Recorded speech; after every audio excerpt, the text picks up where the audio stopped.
Hi everyone. உங்களுக்கே தெரியும் இந்த 2 மந்த்ஸில் வந்து இதோட 7th மேகட் கேஸ். நான் வீடியோ போடாமல் இன்னும் 2-3 கேஸ் இருந்துச்சு மேகட்லேயே. ஆனால் அது வந்து ஆன் ஸ்பாட்லேயே ட்ரீட்மெண்ட் பண்ணிகிட்ருக்கோம். அது வந்து ரொம்ப டீப்பாலாம் இல்லை. இந்த மாதிரி எடுக்கிறது வந்து ரொம்ப டீப்பாக இருக்குது. ஸ்கல் கிட்ட வரைக்கும் போயிட்டுருக்கு. வேறு வழி இல்லாமல் தான் கொண்டு வந்தேன். ஸ்ட்ரீட்லேயும் ட்ரீட்மெண்ட் பார்க்க முடியாது. ஸோ கிளினிக்லேருந்து பார்த்துட்டு அவன் ரொம்ப டெம்பரேச்சர் வந்து 91 தான் இருக்குது. ஏன்னா தண்ணியில் டிச்சிலலாம் போய் படுத்திருக்கான் பெயினுக்காக. இது வரைக்கும் கொஞ்சம் மோசமாக தான் இருந்தான். ஆனால் 3 hours வந்து கிளினிக்கில் வச்சு லைட்லாம் வச்சு கொஞ்சம் ஸ்டெபிள் பண்ணியிருக்காங்க. அது வரைக்கும் கொஞ்சம் பரவாயில்ல. நைட் வந்து கொஞ்சமாக சாப்பிட்டு கொஞ்சம் ஏஞ்சி நின்னா திரும்ப படுத்துட்டான்.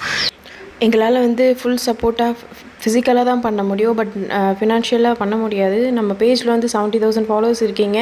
மந்த்லி ஒரு 10,000 பீப்புள் வந்து 100 rupees சென்ட் பண்ணால் கூட எங்களால் ஒரு 70% மேனேஜ் பண்ண முடியும். நீங்களாம் சப்போர்ட் பண்ணனால தான் ஷெல்டர் இவ்வளோ தூரம் வந்திருக்கோம், இவ்வளோ தூரம் கட்டியிருக்கோம், இவ்வளோ டாக்ஸும் சேவ் பண்ணியிருக்கோம். உங்களை நம்பி தான் நான் இவ்வளோ டாக்ஸும் வச்சுருக்கேன். ஸோ முடிஞ்ச சப்போர்ட் பண்ணுங்கள். தேங்க்யூ.